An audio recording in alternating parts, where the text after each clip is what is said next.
Hello, everybody, and welcome to Virtual Bourbon. My name is Steve Akley. We have a fun event tonight. We have one of our flagship whiskey events, the 27th time that we've got together for one of these, so very cool stuff.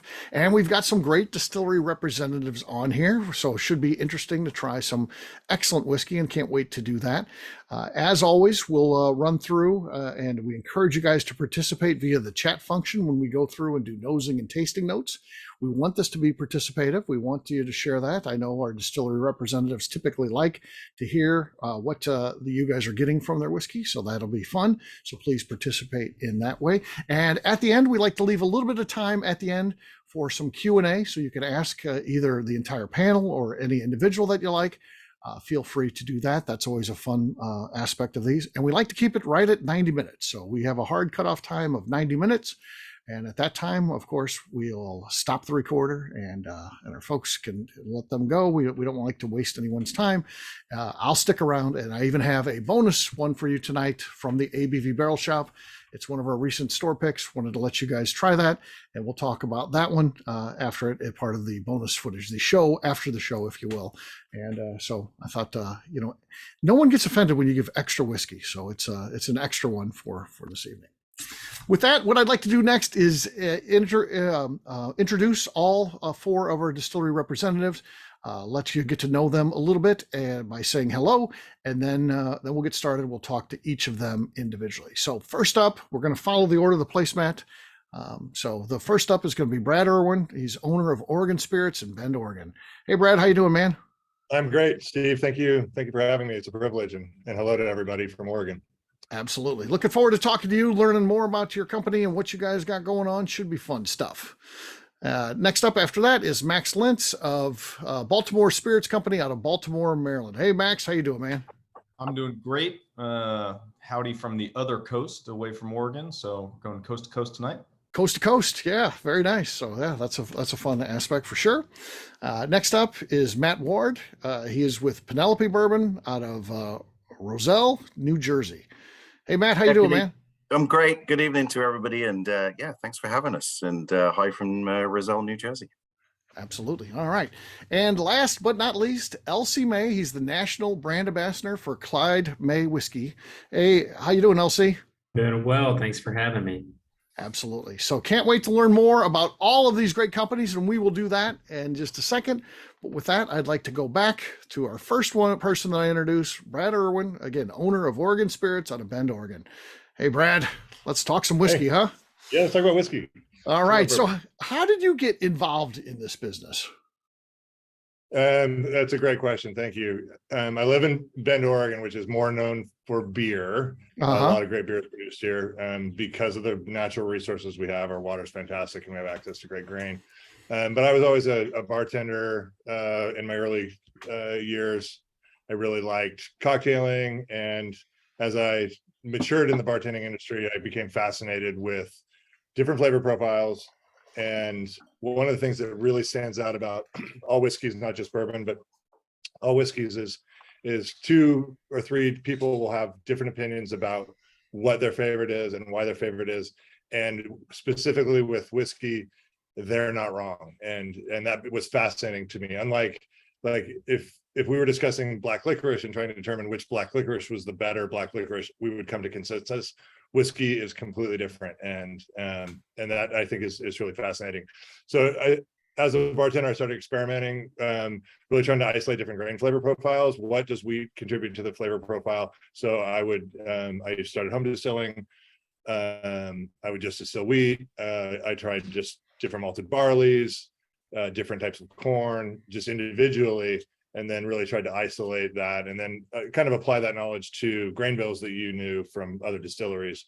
And at the time, I really did not intend to open a distillery. I just thought that I was learning and educating myself. And a couple of years went by as I continued with this hobby, and my wife and I got together and really looked at the resources that we had in Central Oregon. It's a high desert climate. It's some of the best water in the world. And we have fantastic access to grain. And somehow I convinced my wife to take this journey with me. We started with just her and I. We both kept our jobs for 2 years.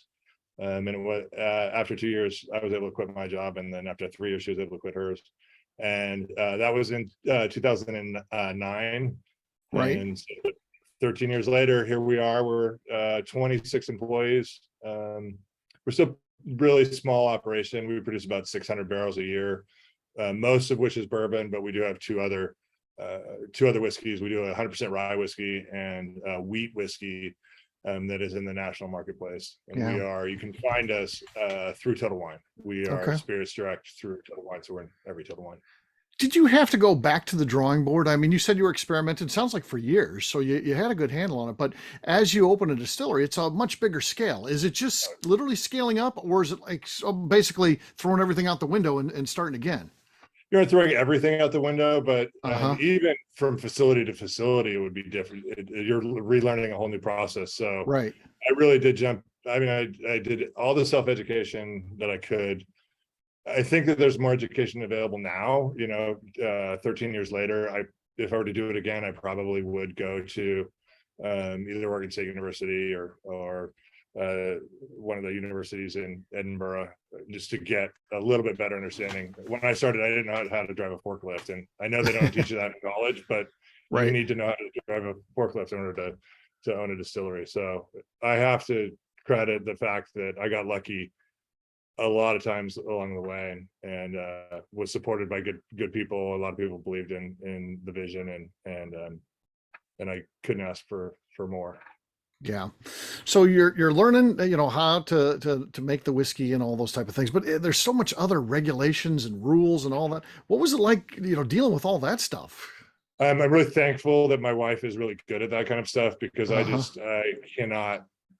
I mean, I understand the regulations and I can do the formulas and whatnot, but paperwork is not my thing. And it's one of the reasons that Kathy, my wife, and I make such a good partnership in a business like this, because she really is good at that and really did pursue it.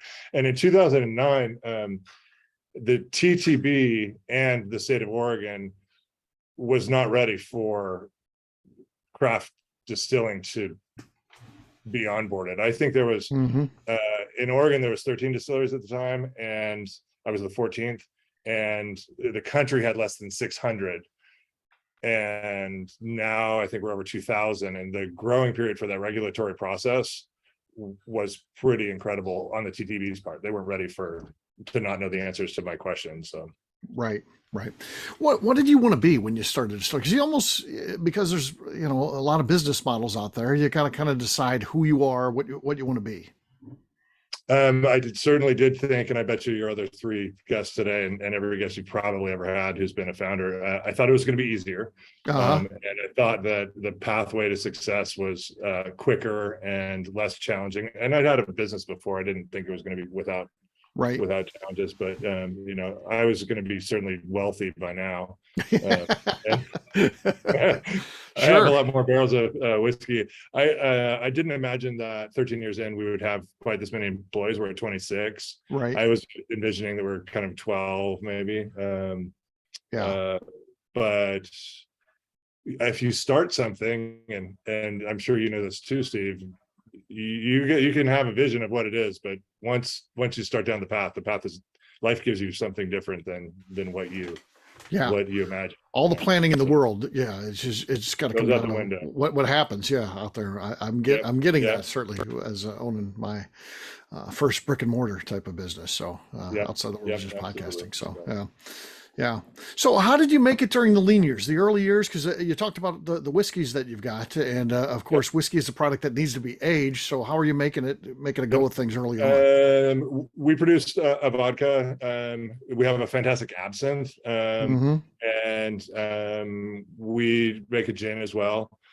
And we kept jobs, like we kept working. As a lot of that's what you have to do. And when we thought that we would originally release our bourbon at the 3-year mark out of 30-gallon barrels, and when we got to that mark, we decided to wait the 4 years, and so suddenly there was the runway got 25% longer. We switched to 3-gallon barrels at that time too. But there was some pretty lean years. My wife and I have had some pretty lean years the first 4 years, and it was funny and true. It wasn't until last year that my wife confessed to me that she didn't always believe, and finally she believed. 13 years in, I'm like, seriously, you haven't been believing? 13 years in, been yeah. faking it pretty well. So she's on the same page now, though. So you're good. We're 13 years in, you're good. Okay. Yep. Yeah. What's it like visiting your place? Our distillery. Yeah, your distillery. We have a great, or your house, if you want to tell us about the house. That's fine too. Well, I don't care. Oregon, I don't know. We live in a beautiful town called Bend, Oregon, that is a little bit has some tourism anyway, so people come here. And we do have a visitor experience. We have a full restaurant with a little bit of food to satisfy the what you need, and you can certainly have a full-size cocktail. We only carry our spirits, but it's a great place to have. You can have a Sazerac at noon on a weekday. And then online, you can sign up for tours, and we do about a 45-minute tour.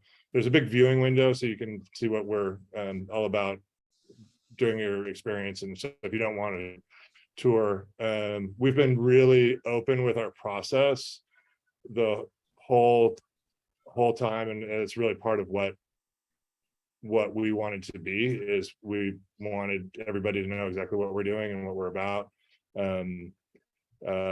We wanted everybody to know that we were distilling whiskey. Like, that was an important part of our expensive viewing window, was to make sure that people could see that. And I think our tour is great. Often, if you come in and I find out you're from out of town and you don't have an appointment for a tour, you're probably going to get a tour. It might not always be for me, but it wouldn't hurt to ask. But all of our staff will give you. And we try and wrap it up in 45 minutes, but I get a little long-winded, and so do some of our staff. So we do that, and we have a bottle shop, and you can take home what you want and do a flight of. I'm proud of our visitor experience. Yeah. Where can this thing go? Where do you see the company, 10 years from now? That's great. We got picked up by Total Wine and More. Probably most people know. 5 years ago, and when we had just won double gold at San Francisco and all our whiskeys 2 years in a row.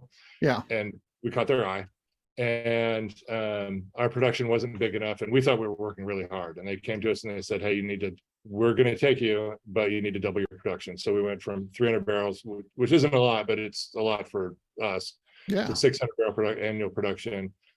And we're starting to get to the maximum of the facility. But we're just now starting to see excess whiskey, which is great. So we're able to start doing barrel picks for stores and stuff like that. Up till this year, we were selling out in Oregon. Total Wine was asking for more. So I would like to continue to grow into being a more national brand. We're starting to pick up control states. But I'm pretty interested in the Asian market as well. I think that they might be paying a little bit more for whiskey, and might be clamoring for Oregon whiskey. And Oregon has a great sort of sister relationship with Japan, so we're starting to look at that. And I guess, since you asked, 10 years, I hope to be retired in 10 years. I have a daughter who's in college right now, and she's on the clock to decide what it looks like. Whether she, and right now she would say that she doesn't want it. And so I think I've got about 5 or 6 more years of work. I would like to make one more facility. I think we will grow one more time, and then at that point, somebody else is going to decide what it looks like. Okay, fair enough. Tell us a little bit about the whiskey that we're getting ready to taste. What do we need to know about it? Great, yeah. So this is a 4-year bourbon, Oregon Spirit bourbon. It looks a lot like that if you're looking for the bottle in Total Wine. It's proofed at 94, and it's a 4-grain bourbon. It's 16% rye, 8% malted barley, 8% wheat, and 66% corn. I really wanted to, I experimented a lot with different grain bills before we picked this one. Not only in my garage, but in the early years of at the facility. I really wanted to include wheat because because wheat is Oregon's #1 agricultural product. We grow more wheat than anything else. So I wanted to include it. And I really do think that the wheat really helps the transition between the corn front and the rye finish. And it really supports the malts and that sort of that smooth transition between the two.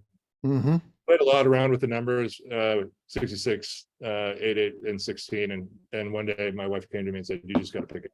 You got to pick one. Yeah. Can't play anymore." 4 years in 53 gallon, #3 char, and all of our barrels come from Kelvin. Calvin. Okay. You're getting some notes on the nosing notes here first. You got apple juice, caramel, bit of smoke. I pick up the apple juice for sure. Caramel, yes, and a bit of smoke. I do get a little hint of smoke on the nose too. So I'm in sync with what Ed's saying there. Again, then you got cola, caramel corn, really good aged cider. So some good notes there coming in on the nose. Of course, I think let's give this thing a taste. Cheers, gang. #1 on the night. Let's give it a taste.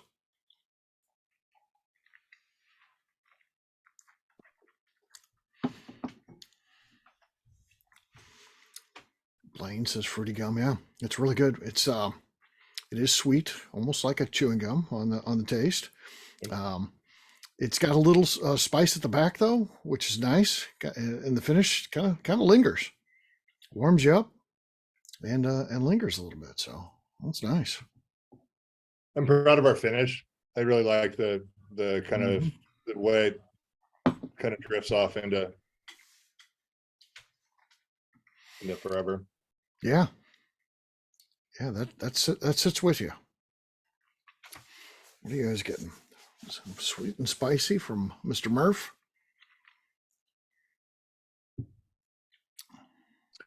One of the things that we really wanted to do with this whiskey too, I'm guessing that most people on this platform drink neat, or maybe there's a cube involved.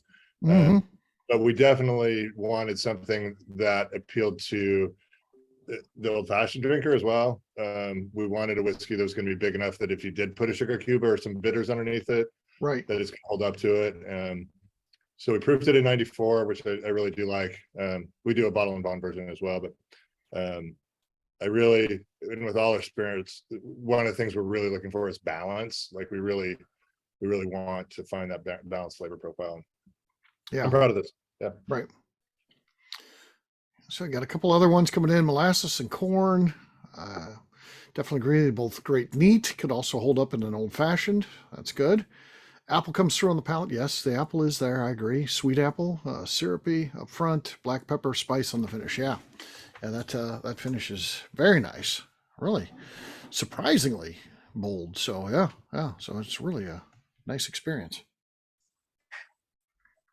All right. Well, Brad, please stick around. You can enjoy the whiskey of our other presenters today as we talk to them. And of course, we'll have Q&A at the end, which is always fun, and seeing what people are interested in. Thanks all for sampling. Yeah. Absolutely. Next up, we're going to be talking to Max Lentz. He is the founder of Baltimore Spirits Company out of Baltimore, Maryland. Hey, Max, how you doing, man? I'm doing great. Super happy to be here. Absolutely. You a Baltimore guy originally? Texas originally. Been in Baltimore 16 years now, maybe. So feeling like a Baltimore guy. Yeah, that's been a while. So how did you get into this business? What was the draw for you? Yeah, my story's not completely unlike Brad's. I started homebrewing, before I was 21, really, while I was in college around here. And after college, started getting to that very seriously. There was a couple of years where basically all parties in the neighborhood in Baltimore were all fueled by me and a friend's homebrew, which was good times because that was back when high alcohol beers were the thing. So these homebrew kegs were all fairly aggressive. And a little bit after that, the guy I learned to brew with and who I was brewing with very regularly really loved it. And he became a professional brewer. So he actually moved out to Reno for a year because this was back in 2009 when there wasn't a brewery on every corner around here, and getting into the industry was its own battle. You kind of like really just wanted your foot in the door. So he found his foot in the door in Reno, moved out there, moved back to Baltimore a year later when we had a new brewery open up, and he worked there as the head brewer for about 5 years. In the meantime, I had entered into the service industry. I really wanted to open something in Baltimore. It's a really creative city, and that's why I stuck around here after college. And when you're around a bunch of creative people and kind of a city that's real vibrant, you want to kind of be part of the scene, give back to the creative side. So always wanted to open something, and I thought that was going to be a nightlife venue for a while. But I started bartending, and while bartending, really became enamored with Maryland's spirit history, right? Like this is really the cradle of American Sure. Heck yeah. particularly when it comes to rye whiskey. I think this is the only state in the world where if back in 2008, you walk into a dive bar and ask for a shot and a beer, a shot of Pikesville. So they'd give you a shot of rye, which was super uncommon, 15 years ago almost. But Maryland's never really lost its relationship with rye, even though it didn't have any makers anymore. And once my bar idea kind of morphed into maybe a distillery was possible, there were 0 distilleries in the state of Maryland. So this was 2013, basically. Started working on a business plan with Eli, who was the guy who became the professional brewer. So I brought him, he came back in the fold. He was going to come on as our head distiller because he had industrial scale warehouse management, fermentation, not all too different beer and whiskey. Started moonshining at home a lot during those days, working on recipe formulation, all that stuff. Bought a little 10-liter Alembic and would run it in our kitchen a couple times a week. And I opened it. And then, of course, my third partner, Ian, who I grew up with in Texas, had moved out to Baltimore to hang out, and we all started working on this plan. Put together a wildly aggressive business plan where every single nugget of data in there was wrong, but it was very detail oriented. And I think that's what the bank liked. And honestly, it all felt a little bit like a pipe dream until we started shopping it around to banks. We got kicked out of Bank of America and kicked out of PNC. But a local bank branch out here, M&T, which is kind of regional. Basically, one guy in our local branch was very excited about the project and said he could push the loan through, and he would work with the SBA and we'd figure out how to do it. So some bank was stupid enough to give us some money. All of a sudden, we were past the event horizon, and it was time to sign the lease and start buying stuff. Yeah. So how do you learn the art of making whiskey though? So, because you don't come from that background, how do you learn this business? Yeah. For us, we tried to make as many decisions as we could up front that we thought would lead to the best spirit down the road. Mm-hmm. So, a lot of being a nimble small business, a lot of the language you hear tossed around is, right. Do iterations of your product, see what people like, all that kind of stuff. Well, you don't really get those opportunities in whiskey. Very famously, you only get 2 chances at a 25-year spirit, and then you're dead. So if you don't like it at 25, you change one thing and see what it's like later, and then that's it. So you don't really have those opportunities. One thing we knew is that we really didn't get in this as the prototypical craft distillery. Like I said, there were no distilleries in Maryland. We didn't go to a craft distillery, see how to be efficient in a small space and all that. We wanted to do this really in our own vision that was both kind of refreshing and new, while also kind of being like saying something about the history of Maryland rye. And for us, the spirits that kind of really still kind of inspire us the most, we're real big single malt Scotch guys. We're rye whiskey guys too, obviously, but we love the Scotch distilleries, and it was the Irish and the Scottish settlers who originally settled in Maryland who started distilling rye whiskey in the first place. That's where all of it came from.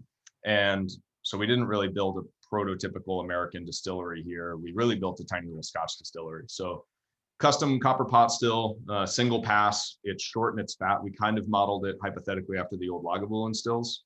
Yeah. Really low rectification.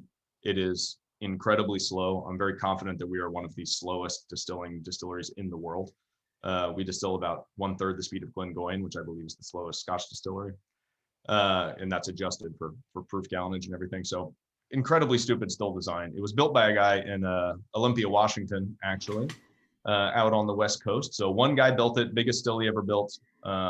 It was the 5th still he ever built and the biggest. And it had its share of problems. We at some point had to kick the bottom of the thing out and weld on a new copper base. But the spirit that comes out of it is actually gorgeous. Couldn't ask for anything better. We do open top wooden vat fermentation. We don't HVAC the warehouse. It's really cold in the winter, really warm in the summer. In our original distillery, we have expanded. We're on our second now, but in the original distillery, our fermenters froze over a couple of times during winter because our windows didn't really close right. So it was truly a very bootstrapped operation. Speaking about the early days, there was at some point where I wouldn't allow Eli to buy a new mop head because it was like $22. Could not handle it. Yeah.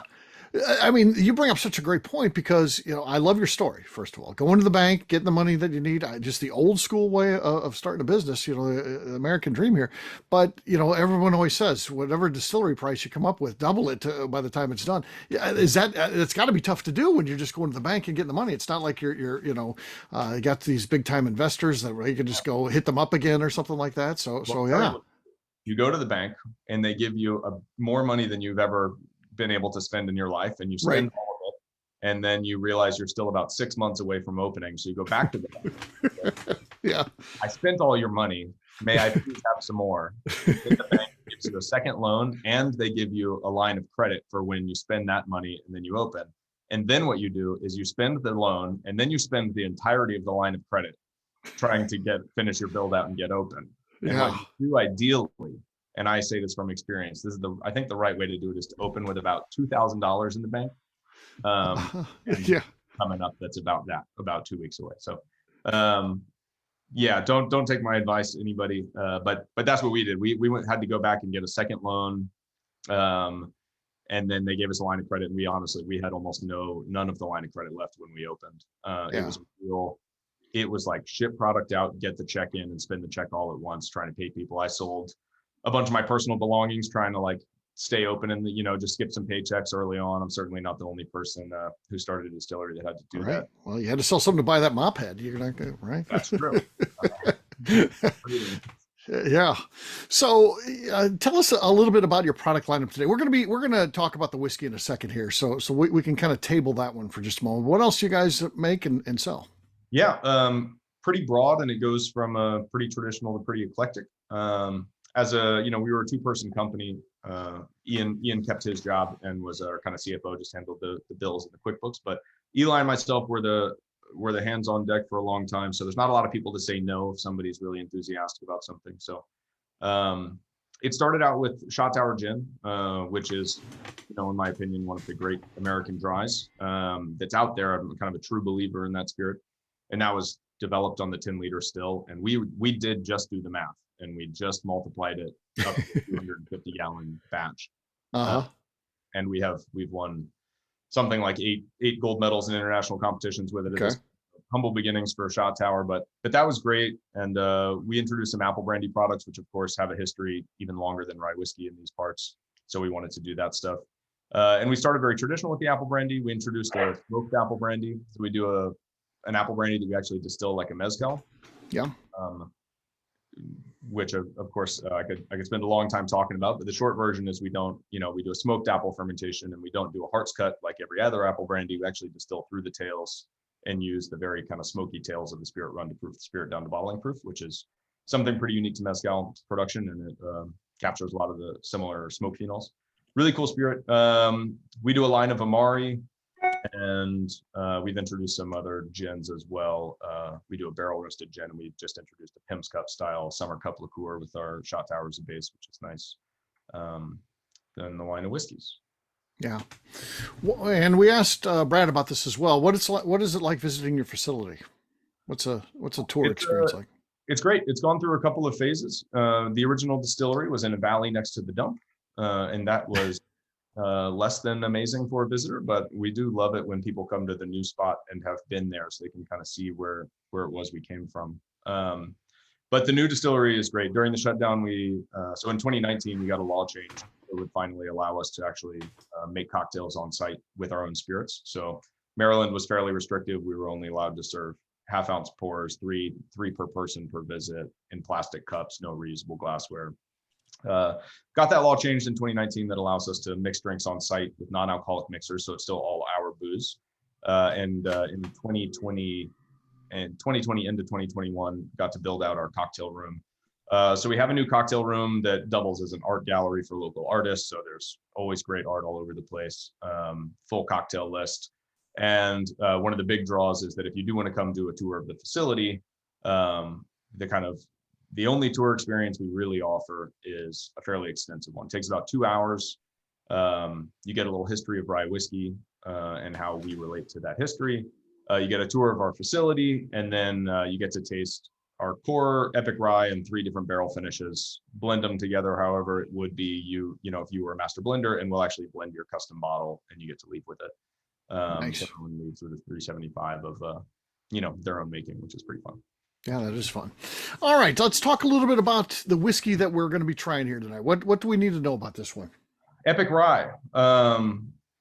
Fermented, distilled, aged in house. It's super old school. Obviously, 99.9% of rye whiskeys are going to be done on a column or a hybrid at this point in America. This is double single pass pot still, 2 years plus. So typically for the 2 year straight rye, it is between 2 and 3 somewhere. The amount of barrels that go into a bottle for us is usually 3 to 4, so pretty low, which means there's always a little variation batch to batch. Wooden vat fermentation, it's about 75% rye, 25% malted rye. We distill and ferment on grain, as probably everyone who does all rye does. Double copper pot distilled, aged 2 years. We do char 2 and char 3, but we do about 2/3 char 2. We really love the spirit that comes off the pot still, so we want it to be a big part of the equation. We don't want it to be kind of a big over oaked rye. And young rye is such a cool kind of grain forward whiskey. Typically, it's kind of its own little category that we don't want to cover that up with too much barrel character. So barrel character is definitely there. We do have a really great whiskey climate in terms of, kind of it's almost Kentucky-esque in that we have genuinely cold winters and genuinely hot summers, a lot of humidity. We tend to gain proof in the barrel, so we lose more water than spirit. In terms of tasting and nose, we get, you're going to get the typical rye spice as you would expect, but because it's a pot distilled rye, it's really kind of inherently a different spirit than a column distilled rye. So columns really kind of focus on a singular note that you want to define your whiskey. For rye whiskey, that's typically that very dry, spicy American rye, which is a wonderful thing. But the pot distilled thing, you get this like aggregate of, for us, about 12 hours of flavor profiles that all come together to form something with a really broad spectrum of flavors. So you'll get some things that are a little more reminiscent of single malt distilling in there, certainly a little more sweetness. We get a lot of stone fruit in our nose and our palate, but mint and cedar are certainly there. Some classic rye spice, the cinnamon, the clove are going to be there as well. You can find some tropical fruit notes in there. Every now and then I'll be able to pull some kiwi one, but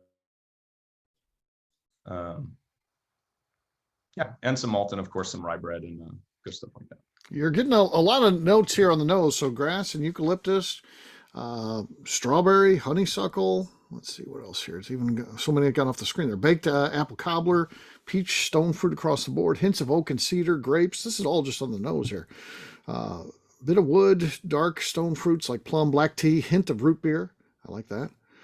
Smells like sunshine, citrus, stone fruit. Yeah, that's kind of along those, because I say I'm catching a little lemon on the nose, because kind of that very fresh green melon, fruity, stone fruit, hint of root beer that Ed mentioned. Yeah. Mentioned single malt notes, what I thought. So is Tim, 12-year-old Highland single malt is what he's saying. I'd be happy with that comparison. I guess so. Let's try this one. Here we go. If you haven't tasted yet, let's give it a taste. Cheers, gang.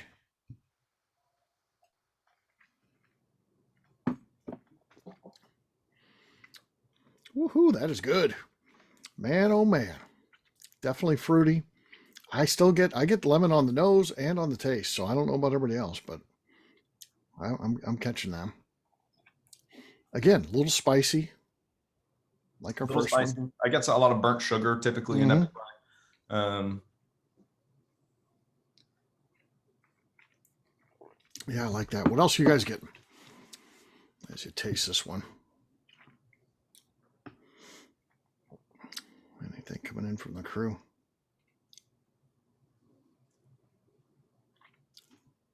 Catching the lemon note now, almost a sugar lemon curd, yeah. Clove, filled citrus. Tea and peat notes, great balance, yeah. Lemon creme brulee. See, now they're getting the lemon. Lemon and cloves. Yeah, cloves multiple times in here. Mm-hmm. It sits on the center of the palate for me. The finish is kind of spicy on the center of the palate, right? You know, mid-tongue, I'd say.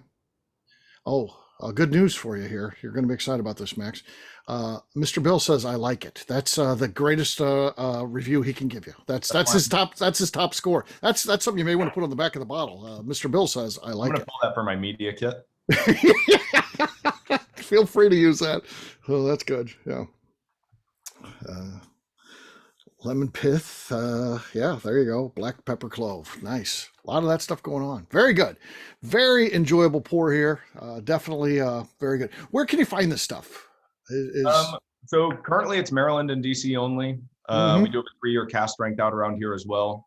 Next year, we're very excited that will change. We did spend the last 3 years basically making about 10 times as much whiskey as we do. Okay. Not quite at Brad's level, but did about 20 barrels a month for the last 3 years. You're right in the backyard of DC, where they is one of these places that seemingly can ship everywhere. Yes. Have you partnered with anybody like that for those of us that can do things mail? Yeah, I recommend Hop Cask and Barrel. Tends to have a lineup. Hop Cask and Barrel. Okay. Yeah, the cast strength they might be getting soon. They may not have it yet, but should be there as well. Very good. Very good. Please stick around. Enjoy the whiskey from our other presenters. And yeah, we'll do a Q&A at the end too. Okay, Max? Talk to you soon. All right. Next up is Matt Ward. He is from Penelope Bourbon, and he's going to be telling us about that brand. Hey, Matt, how you doing, man? I'm doing great. How are you guys doing tonight? Good, good. Tell us a little bit about your role. Yeah, so the official title is National Brand Ambassador. The unofficial title that I use in the office is everything else that didn't get done today. So Right. to put it in context for everybody here, we're a pretty small team. So we're 14 people and we work out of a 3,000 square foot facility, soup to nuts. There's no other space. That's it. So yeah, so my role really goes from external events and marketing, social media, all the way through to looking at order management, inventory, working with our production team to make sure we can get our juice out there and everyone can enjoy it. Okay. Give us a little bit of background on Penelope, because, you know, it's one of those brands that wasn't out there, and then all of a sudden you wake up one day and it's everywhere. It's, you know, it's just like you see it, it's on the shelves, they're doing barrel picks. Yeah. It's like they just explode. And I'm sure where you guys sit, it doesn't feel that way. But for us, for consumers, also, it's just like catches your attention and then it's everywhere. So tell us about it. No, it feels that way some days to us too. Okay, good. No, but so the brand actually started in 2018. It actually officially got selling in 2019, which I'm pretty certain everybody on this call will realize trying to start selling in whiskey in the beginning of COVID was a great time to start. But the brand was actually started by Mike Palladini and Danny Pelosi. So who is Penelope is probably a really good question at this point. She's actually a little girl. She's actually Mike and Carrie's daughter. So Mike was always an avid fan of whiskeys in general, a lot of spirits actually, but he was a bourbon drinker and really wanted to celebrate a legacy for the family, but also, you know, the birth of his daughter. So he's very entrepreneurial in the way that he attaches to things. And actually teamed up with Danny. So Danny Pelosi actually is our other co-founder, and Danny's background, he was in the restaurant space, but in engineering as well, but they'd actually known each other from 4th grade. So it was a really interesting family dynamic for two families coming together. We are completely self-funded. So this was bootstrapped from very little and got off the ground. So the guys actually started to hand sell the Penelope product in New Jersey from the back of their car. So if you go back to the sort of the beginnings of this, Mike cold called MGP. So that's our source. You know, we're you know, we don't distill. We're blenders. We're very transparent about it. We like blending. So Mike cold calls MGP and they get a meeting. So Mike says, yeah, I'd like to buy a few thousand barrels from you. You're going to get a meeting with MGP, right? Yeah.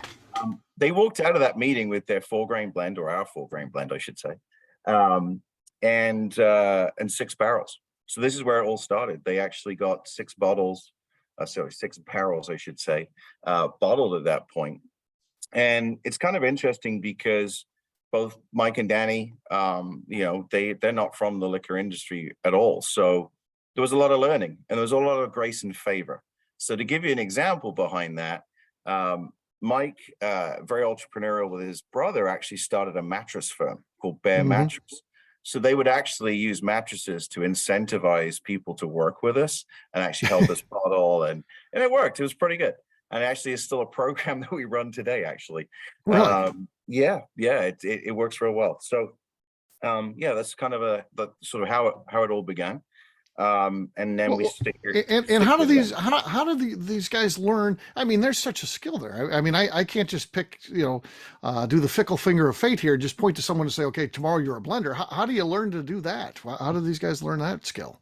Yeah, there's a couple of ways to look at this, right? So trial by error is definitely one perspective on this. Right. But I think it's really also reaching out to people in the industry and learning. Right. We still learn even today. We're learning new processes, of which the pour we'll talk about tonight is something that's a first for us. Context of that, realistically, the business is 3.5, 4 years old. So we're still learning, what the Penelope blend is and will be going forward. So, but yeah, a lot of good industry people. And, we had a philosophy here that was pretty straightforward. If someone did it one way, we're doing it completely the opposite. And it's kind of worked.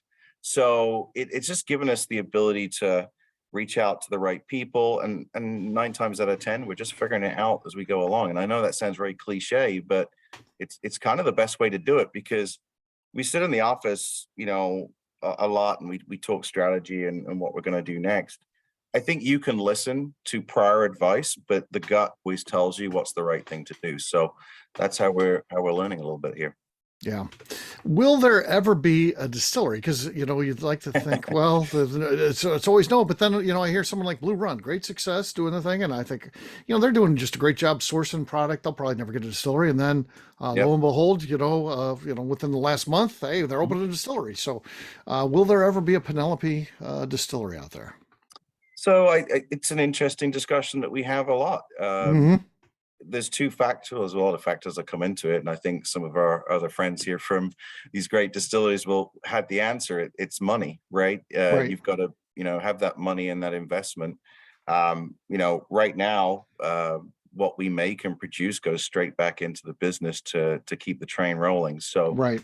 What does that future look like? So it's a fair question. We're looking at, what other states make sense for Penelope? Does Kentucky play a part in that? We don't know yet. But at some point, it would be nice to start experimenting and building out, a still and understanding that piece of it.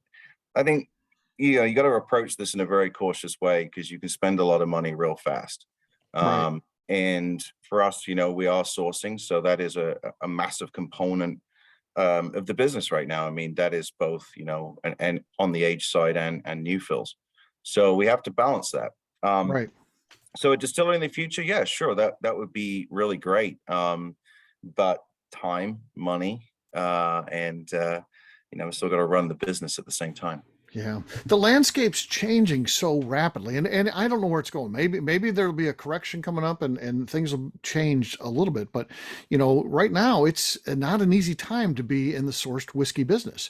I mean, there's less and less of quality product out there. The MGP, of course, famously is tightening their belt because they want it for their own brands. They're trying to build some of the stuff in their portfolio. So how are you guys making sure that you are viable and able to secure product moving forward? Yeah, no, that's a really challenging times, right? Yeah. No, absolutely. Look, we're in a great position that MGP's been a phenomenal partner for us from the beginning. So we're in a really good place for quite a number of years out from now. and that's both in an aged and a new fill capacity. So that's great. However, we do look at what other contract distilling opportunities are out there. We have a lot of folks that send us samples. We look at them, but at the end of the day, we have a profile and a particular feel that we want from our product.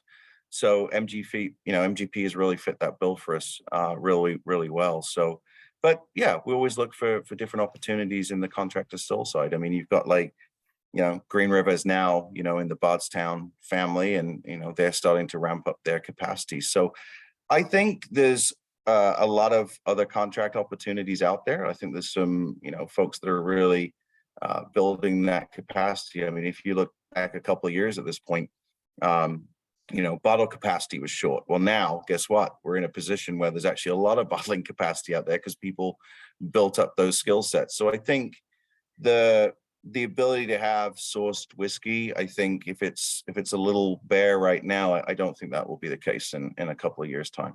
Okay, good. So, and you guys do a great job. I mean, not only, sourcing whiskey, but then doing things with it, enhancing the value, I like to say, by finishes and things like that. So you guys get to have some fun with the product you're buying. You're just not buying it, bottling it, shipping it out the door, right? No, not at all. In fact, our blend is actually from 3 bourbons. So you've actually got a 99 corn, 45 wheat, and a 21 rye. So we're taking in those 3 barrel sources. They're all of different ages. So the minimum we have on our racks, is 2 years, and we're actually starting to get into some of our 6.5 year right now in that side of it. So we take those 3 source barrels. They typically somewhere between 3.5-4% malted barley will be present within each of those 3 barrels. And then we blend.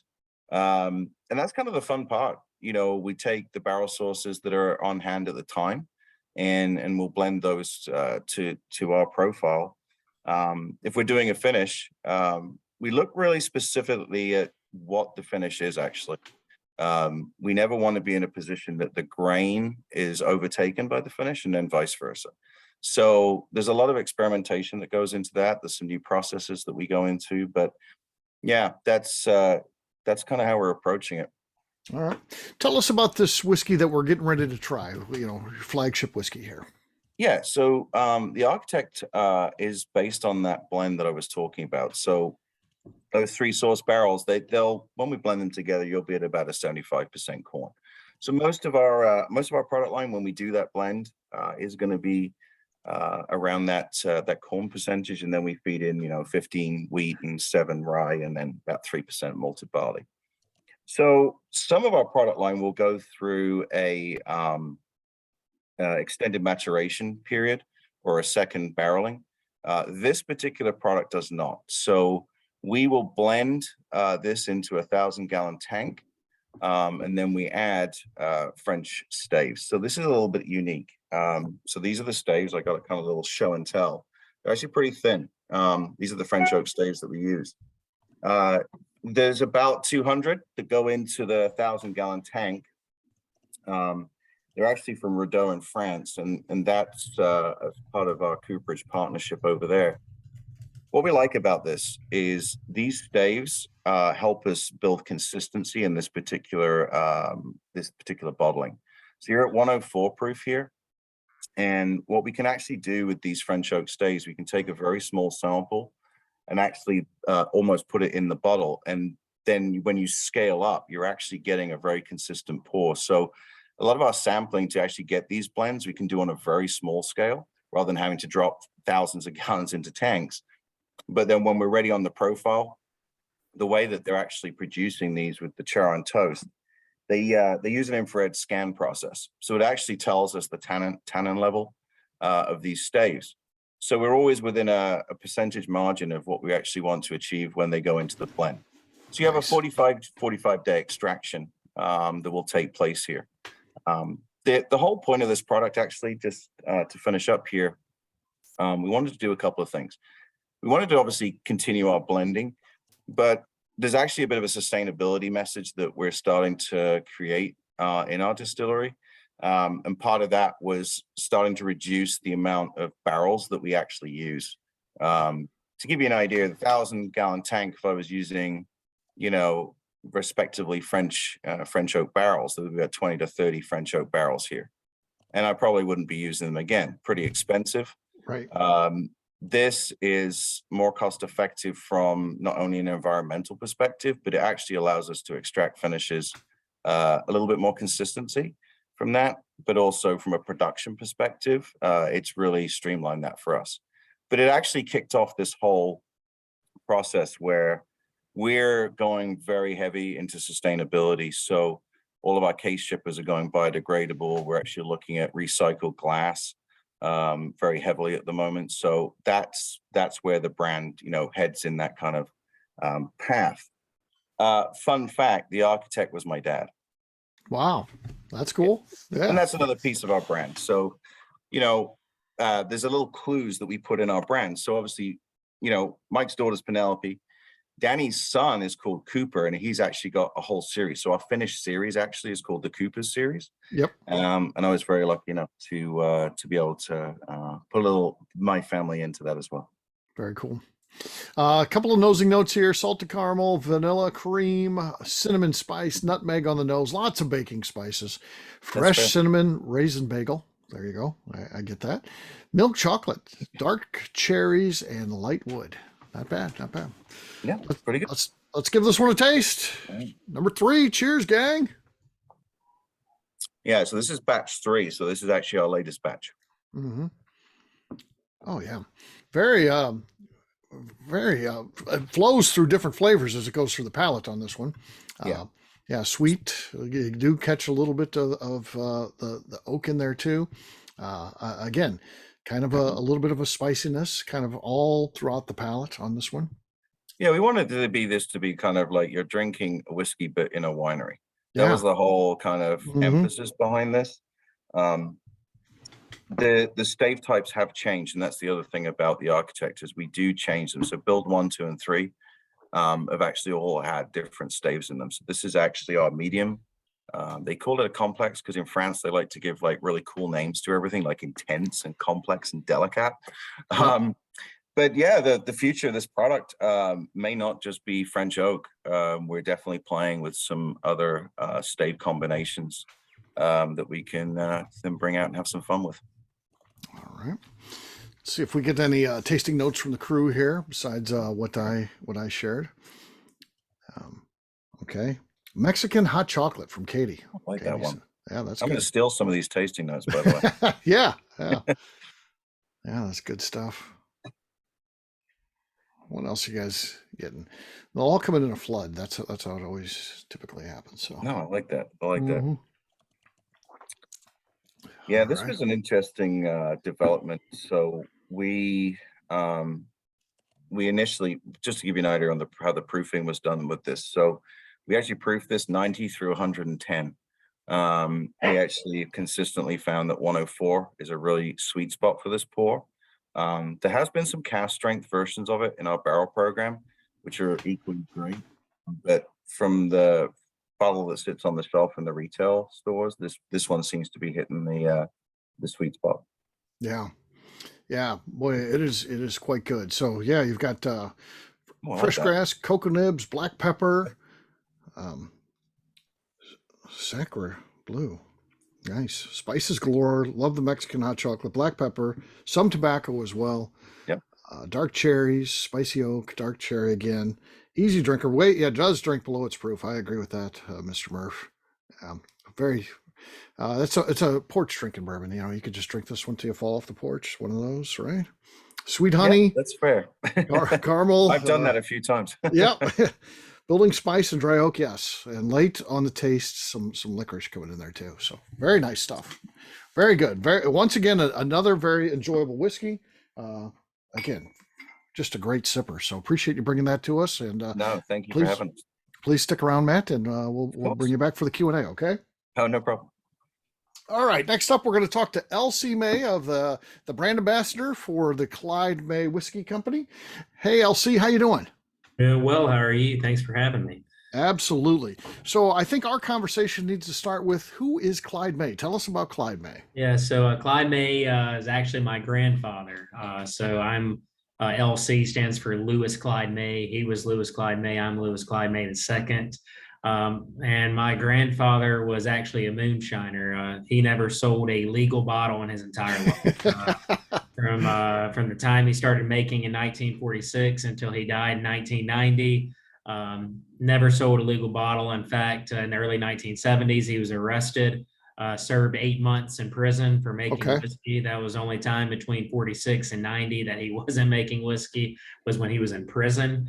And in fact, Clyde had 8 children, 4 sons and 4 daughters, and all 4 of his sons, including my own father, have also been arrested at least one time in their life for making whiskey illegally. So it's all, and I should have mentioned this before, but all this originates out of Alabama. So, we were talking, West Coast, East Coast. I guess I'm the South representative here tonight, but so it's based out of a small town called Union Springs, Alabama. Out, I grew up out in the middle of nowhere, 2 houses down from where Clyde May lived, but that's, basically Clyde May was World War II veteran, Purple Heart recipient, a farmer, a logger, but when the sun went down, he was a moonshiner and a whiskey maker, and we took it from there. So growing up, do you know this, or is it no one talks about what Grandpa does? Again, if you're older, you would probably know, right. But as a kid, did you know that? Well, my dad was making it as illegally as I was a kid. So when I say I've been around whiskey making both legally and illegally my entire life, I'm telling the truth. So when Clyde May died in 1990, my dad was 22 years old at the time, and he kind of took over the illegal operation. And frankly, he didn't actually stop until 2013 after his most recent arrest. And I was a freshman in college then, so I think that tells you just how much we've been around it. But no, growing up, you always learn about, I was being named after Clyde May, especially me. I was infatuated and wanted to know every possible detail about Clyde May. And I could talk about him being a moonshiner, and I could, hear about it, but I sure as hell couldn't talk about my dad being a moonshiner or anything like that. And I can only talk about it now because he's no longer doing it, but no, I grew up around it. And so is it something that you got to try a little bit too? When you grow up in it, typically, my dad they get you started young, typically. My dad was very strict about that. He did not want me, indulging at such a young age, but like I said, I was infatuated with it. As hillbilly or redneck as it sounds, a lot of 10-year-olds want to grow up to be a baseball player or a fireman or an astronaut or something. I wanted to be a moonshiner.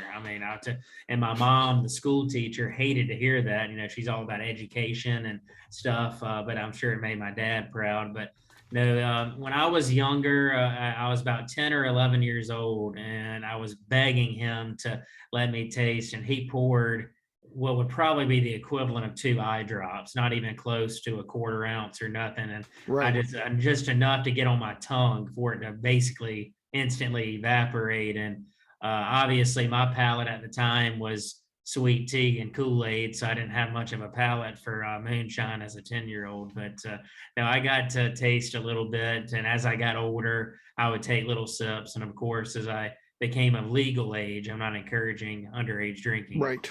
But I started to refine my palate even more. Yeah.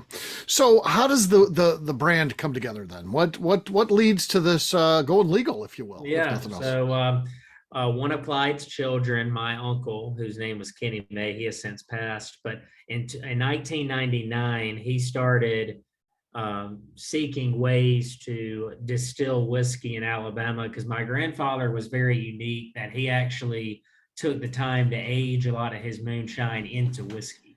He did it 1 barrel at a time. It's not like he had a rick house or anything. He was sitting on 53 gallons of evidence after all, but when he was doing that. So in 1999, Kenny May starts the process of saying, hey, how can we get this going? What can we do to build a distillery? And at the time in the state of Alabama, which I know Brad can sympathize with me, is also a control state. Alabama, it was illegal to distill spirits in the state. You couldn't make vodka, rum, gin, whiskey, nothing. Kenny May actually battled the state to try to have that changed, and they kept telling him no. So in 2001, he began sourcing a product and then using some of the unique finishes that my grandfather was doing and created Clyde May's whiskey. So that's why we say available since 1946 and legal since 2001. And we were very small for a long time. The brand was, I mean, just super, super, super small for a majority of our legal existence. And then right around 2011 or 2012, we got the right people behind it, because at the end of the day, you can have the best whiskey on planet Earth, but you got to get it in front of people. You got to have a tasting. You got to, see it. So around 2011, 2012, we started to grow outside of the state of Alabama, and we've come a very long way. And now we're in all 50 states and a handful of countries. So we've come a long way since the humble beginnings of a moonshiner in Southeast Alabama. That's such an accomplishment. I my brother-in-law and my sister, they're married. They live in Fairbanks, Alaska, and he has a small general store up there. And I go in there, and there's Clyde May in there. You got your product in there, and I've he been said someone to Alaska twice for work-related reasons. If you can believe it. He said someone was just in there. It could have been you, maybe. I don't It know. may have been me. I've been to Anchorage. I've been all the way up to Denali selling Clyde May's whiskey. So okay. Have you ever been to Fairbanks? Yes, twice. Yes. Okay. Okay. Yeah, it might have been you then. Yeah. It may have been me. Absolutely. So I've been around the block a time or two in my young age, but I never even been on an airplane until I was 21 years old, and they flew me to Whiskey Fest at the Marriott Marquis in New York. And at the time, I did not tell the upper brass that I had never been on an airplane. I think I was a straight up redneck. I wanted them to think I had some kind of world travel in me, but I later told them the truth, and they get a kick out of it now. But yeah, we've come a long way for sure. Yeah. So, and how much time? What's percentage of your schedule? Are you out on the road traveling around? It depends on the time of year, as you can probably imagine. Obviously. The start of the year, it's a little bit slower just because you're trying to, everybody's getting on their feet, getting ready for what they plan to accomplish in the new year. But I would say since markets have slowly opened back up from COVID, I've been exceptionally busy. In fact, I'm doing this call from Orlando, Florida right now. So I've been in between now and the end of October, I'm sleeping in my own bed at home like 9 or 10 nights or something like that. So I travel a good bit, but it slows down, and I might go 2 or 3 months without traveling, and then I might go where I'm on the road 3 weeks in a row. It just varies. Yeah. So your uncle launches this thing, Source Brand. Are you guys, is there a distillery open now? Are you building a distillery? Where do you stand on the distillery part of this? So Alabama, believe it or not, did not change the distillation law until 2014. Okay. And even then, it was about a year later before there were any distilleries in Alabama. So in 2015, when we were finally legally able to bring the brand back home to its roots, we began seeking out, we sent a request for proposal through the state of Alabama because we wanted this to be, a tourism piece, not just a distillation piece. And after battling the state on a couple of things, as I mentioned, Alabama is a control state. So we've had our set of challenges with not just, building the distillery, but things like selling product at the distillery or tasting at the distillery and things of that nature. But we broke ground on a distillery in Troy, Alabama, which is where I live now. It's about 15 minutes from where I grew up and where my grandfather originally made it. It's going to be about a initial investment, about a $20 million distillery on 76 acres of land. It's going to be a distillery, rick house, bottling facility, museum, gift shop, tasting room, restaurant. Oh, cool. Congratulations. That's awesome. We're very excited about that. It's been a long time coming. Obviously, I don't, enjoy the fact that we haven't been made in Alabama all this time. But it's like I tell people, we broke the law long enough, and we kind of put our foot down and decided not to break the law anymore. And follow those orders. But and really everything happens for a reason. It really truly worked out. If Kenny May, my uncle, if he would have built that distillery back in 1999, it would have been very, very small. It would not have been anything remotely close to what we are currently in construction building right now. And just so I'm an open book, similar to how Matt was. We are an MGP sourced product currently. Yep. Yep. And we have a very unique relationship with them, just because, like I said, we were sourcing before the kind of the bourbon boom that we're in now. We were sourcing long time relationship here. Yeah, exactly. So, you're good. We didn't have a legal option. So when we started sourcing this brand in the early 2000s, you could tell somebody, hey, this is a sourced whiskey, and they had no idea what that even meant. Now there's a lot more knowledge and stuff about brands and everything like that. But we pride ourselves on a quality product, try to meet the same standard of excellence as Clyde May had, because he may have been doing something illegally, but he was going to do it the right way. There's two ways to do something right and wrong. And he was a firm believer that his reputation was attached to every batch of whiskey he sold. So we have to hold ourselves to that same standard. And I think we do a good job of that with the current product that we have. But needless to say, we're very excited to bring it home to the state of Alabama. Heck yes.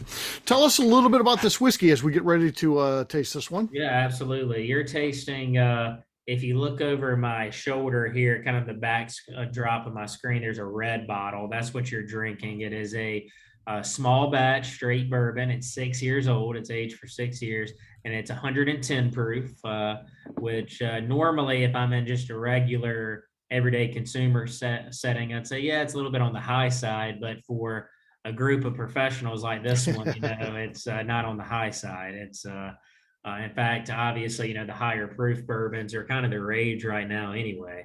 And it's a product that we released. It's probably been a little over a year now, but it hasn't been available in every market for a year. So there's some markets where maybe it's been available for 2 months, and there's some markets where it's maybe been available the entire time, but it just depending on what state you're in. But it's a product that's done very well for us. All of our products have won numerous awards and have done very well, but it's this particular product that has really helped put us on the map with a lot of consumers, because it's got some of that push behind it that brands like 1792 Foolproof and Henry McKenna got, that kind of help push them. I'm not saying we've gotten to that level yet by any stretch, but it's certainly been a product that has done very well for us and has been a very successful launch. Yeah. Some of your nosing notes coming in: juicy fruit. I like that. Traditional bourbon notes: caramel, vanilla, light oak, hints of dark chocolate as well, if you really get into it. And some debate on how much you should be into that, I guess, between Tim and Katie there. Wassail or wassail? Which one is that, Elsie? Tell me. My mom used to say it was wassail, and then I hear some people say it's wassail. I don't know what it actually is. Wassail. It's wassail. Yeah. You're confident about that. Okay. Wassail.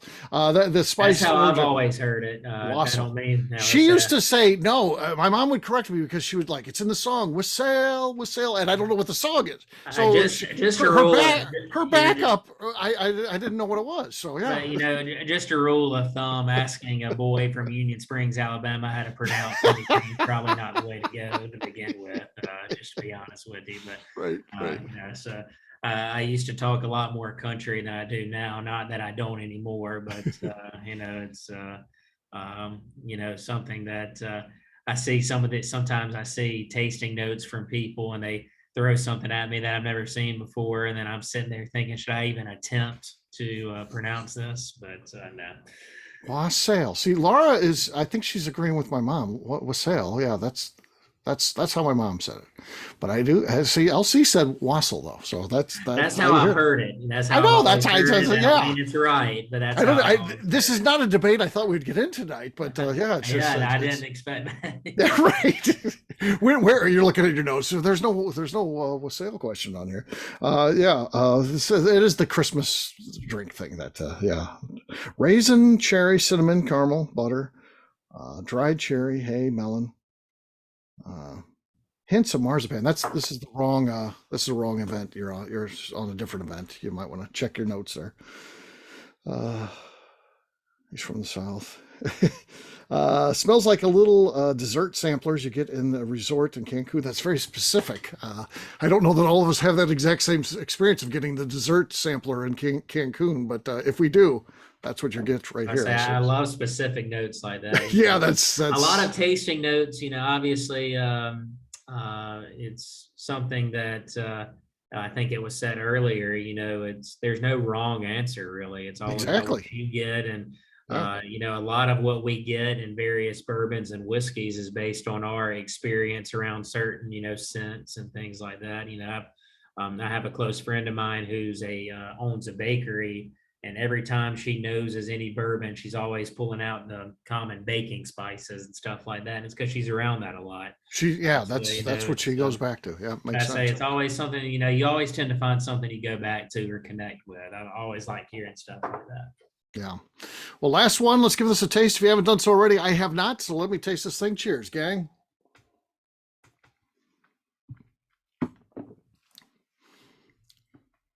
Man. Ooh, this one. You talk about drinking under proof. This comes in at 110. Man, it drinks easy. We pride ourselves on that, regardless of proof, mash bill, we got to hold ourselves to that standard. And everything that my family ever produced, whether it was legal or not, it was something that it was always. Now, granted, we didn't have a scientific way of testing the proof back in those days. They have their ways of doing it, and it's sure. Shake it up, look at the bubbles and all that kind of stuff. Exactly. They down around my parts, they call it studying the beads instead of the bubbles. They say the beads, and my dad is scary accurate with that. I'll take obscure brands and rip the label off that have a random proof number, and he never doesn't necessarily get it right on the number, but he's within 2 or 3 almost every time. It's neat to see people that can do that, isn't it? Because they can. It's unreal. Yeah. And he can do it with any spirit. It's not really just limited to whiskey. You can give him a vodka and he'll just sit there and then study and do it a couple more times and he'll nail it. It's unreal. It's kind of a talent, I guess. I don't have that talent. I just read the label. Right. So yeah. That's why they put it on there for guys like you and I. So yeah. Any other notes here, folks, as you guys taste this one? So feel free to put those in the comments section. But yeah, this one is very much a sipper. It's easy drinking. It does have a nice finish that sticks around. And but man, it's going. Tastes like sunshine. There you go, Katie. That's insightful. That's good. Fruitness like a Highland Scotch. Orange and spice. Very nice. Warms you up. Yeah, just in the best way possible. That's really, really good stuff. Very enjoyable for sure. All right. Well, on that note, we'll wrap this one up in terms of my presentation, part of it. Honey finish from Blaine. Very nice. Right in at the last second there. Thanks so much for joining us, LC. We appreciate learning more about your company and your family history and all that stuff. Very cool. Thank you very much. Thank you for having me. All right. Now I'd like to turn it over to our audience members. Feel free to open up your mics. Now is the time. You can ask any questions that you like, anything that you want to know from either one of our panelists or all four, or any combination therein. What do you guys want to know? Who has a question? I just had a Clyde May's question. Why do I remember something about apples or something? And is there that's our original recipe. I didn't want to kind of obscure too many minds, but when we started this brand, it's actually the yellow label that you see over my shoulder and on my backdrop there. So when this brand started, the original recipe, as we call it, it's now known as Alabama style whiskey. So my grandfather, when he aged his moonshine into whiskey, he didn't have the luxury of aging it for as long as we do today. He was lucky if he could age it for a year. So the product it didn't have a good finish. It was just not an overall tasty aged product. So he began experimenting with different finishes, and he discovered more or less through a trial and error process that adding oven dried apple slices to the barrel right towards the end of the aging process, not to flavor it, but to kind of soften it up and finish it a little bit, really did the trick. And he did that for two reasons. The apple helped with the finish and helped make it a little bit softer. The oven dried aspect of the apple would assist with the color and make it a little bit more appealing, because after a year it didn't have, it was more of a yellowish color than a nice charred brown color. We don't have that aging issue today. So the product we produce, that's called, and I want to be clear, the only Clyde May's products that have a hint of apple are the ones that say Alabama style on the bottle. That's what Alabama style means, but it's a very subtle hint. Most people, if they were to taste it and they know nothing about Alabama style, they may pick up a note of apple, but they treat it as if like they do with a bourbon when they pick up a note of something in a bourbon. So just to give you an idea, that we add natural apple extract to the blend today, but it only makes up 0.003% of the blend in any Alabama style whiskey we produce. But so yes, that's where you're getting, that's kind of what we're most known for, is our original recipe. So good deal. What else you guys want to know? Anybody have any questions out there from the audience? I was curious on the still sizes for Brad and Max, what you guys were running. I know it was a custom pot still for Max, but I was just curious on the capacity. Our ferments are 3,000 liters. It's 800 gallons. And then we have a 3,000 liter, 800 gallon stripping still. Okay. Made in Missouri from Affordable Distilling Company. And then, Hello. we purchased that about 4.5 years ago, 4 years ago. And then our spirit still is a 500 liter hybrid, pot hybrid, produced from Cote. When we first started, we did our strips in that as well. And at the time we were running about 16 hours a day to cycle through, but recently added the 3,000 liters. So 3,000 liters, and then 800, which is 800 gallons, and then 500 liters, which is just over 100 gallons. Okay. We have a 250 gallon spirit still, which used to be our only still in the original distillery, a lot like Brad once again. So we used to do our strips in there, do 4 strips, which would give us enough low wines to do the spirit. We in the new distillery upgraded with a 1,000 gallon stripping run. We do 1,000 gallon fermentations, 1,000 gallon strip, and that gives us enough low wines to fill the small still. So we do a little step down system. We can run both at once, so we can kind of always be doing a spirit run if that's what production demands. Nice. Elsie, you got far enough along in your to decide what sort of still you're going to be using? And we're going to be using a 24-inch column still from Bentonville in Kentucky, nice. with the capacity to add a 36-inch column still at a later date when it comes to it. So Sweet. That's what we're going to be running. Yeah, wow. Out of the gate, gonna be going for sure. Yeah. All right. What else? I had a question for Matt. Go ahead. Matt, what's up with the honey barrel? Has that been bottled yet? Where's it going? So yeah, that's the question. I appreciate you asking. So that honey barrel right now is a singular barrel. So what we're doing at the moment is we're trialing how we're going to do a honey finish.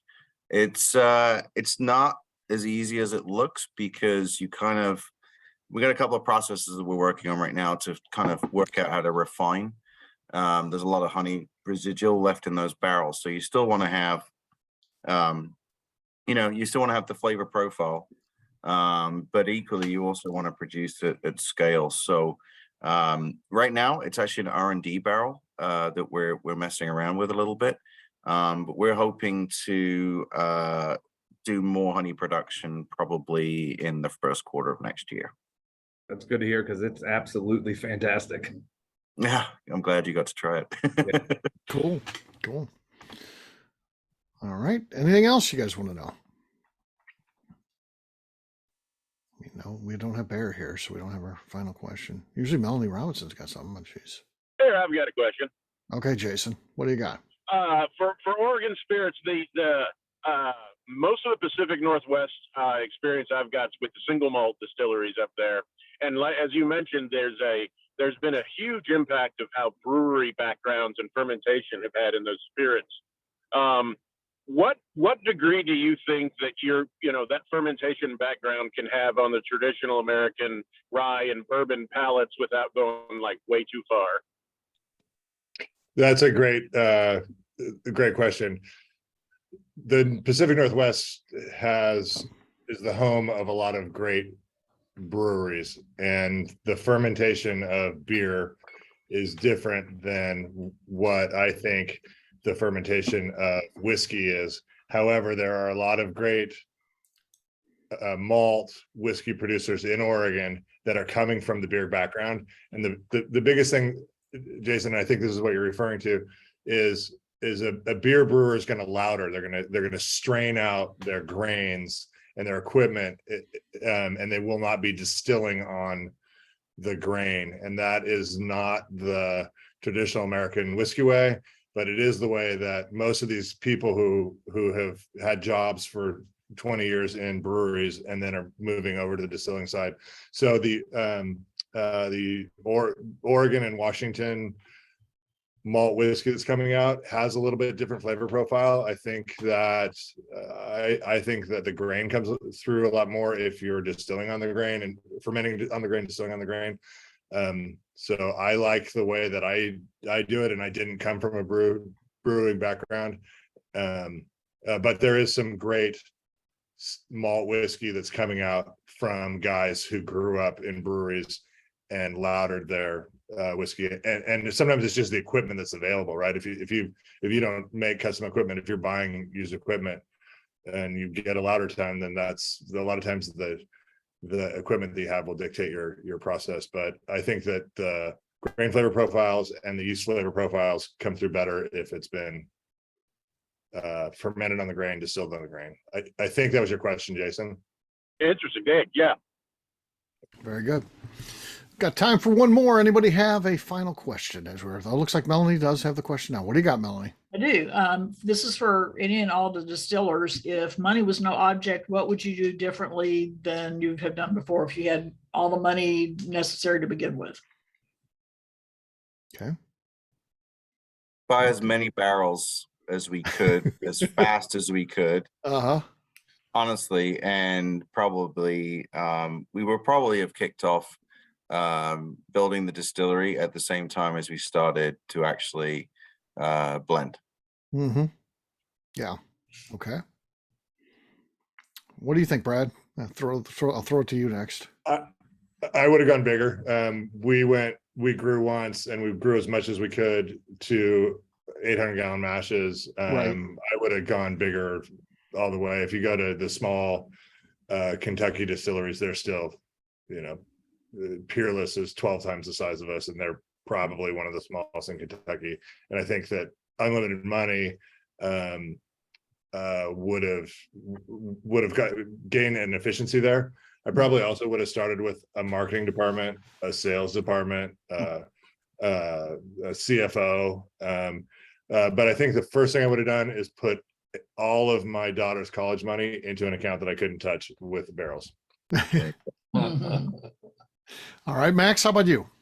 Yeah, our spirit would end up being the same, I think, but in the original distillery, we could max out at about 2.5 barrels of whiskey a month, which we did for about 3 years. And, we're lucky that we've scaled as much as we have, but our eyes have always been very big. We would like to be a nationwide brand and in more than just the US. We really believe in Epic Rye and that it's something that deserves to be on the market. That's really its own thing. So if we could have fast tracked that, that's always one of the things with big money companies that I look at them and I'm just like, all I want to do is make my whiskey and make as much of it as I can, So we would have made a whole lot more and really had a great visitor experience day one. And of course, more salespeople, all the boring stuff like staff and being able to offer more benefits at the beginning to any companies that came on board, and just being a more professional place to work from day one. We're still growing into all that good stuff. So, but we'd be a pot distilled distillery doing rye whiskey in our own little weird way with our weird yeasts and in Baltimore City. So it wouldn't be too different, but it'd be a hell of a lot bigger. Yeah.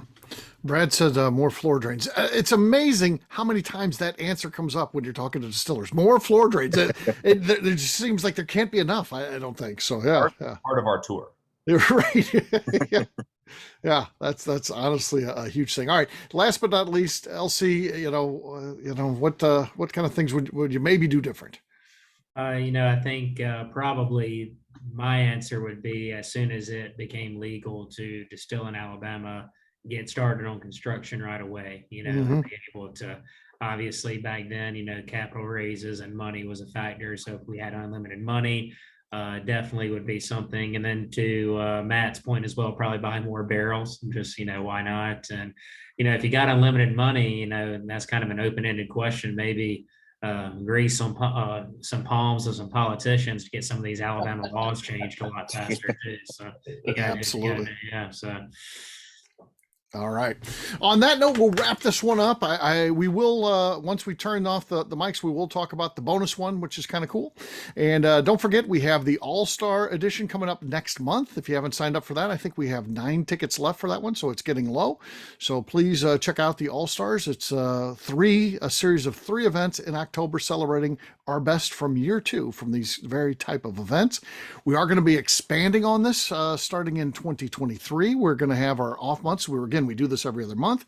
So we do it in January. So every other month we do our flagship whiskey. We're going to do 2 events next year dedicated to our flagship single malt. That's an area that certainly is growing. We're trying to expand our horizons, not just be, we were so focused on bourbon, and Lenny opened up our eyes a little bit with some great single malts. So we're going to do that in 2023. And I'll be working on the November ones and should have that posted hopefully pretty soon. So that is coming along as well. So on that note, I'd like to say thank you. Thank you to our presenters today, to Brad, to Max, to Elsie, and to Matt. Let's hear a round of applause for those folks. Thank you so much for joining us today. We really appreciate it. I'll hang out. But we like to keep this at 90 minutes, and we are right there on the nose right now. So we'll go ahead and turn off the recorder. If our guests want to stick around, they certainly can as we taste the bonus whiskey, whatever they like. But we like to be honor their time commitment of 90 minutes. So we'll say goodbye to them, turn off the recorder, and just chat casually. All right. See you guys. To our home audience. Bye. Bye. Bye.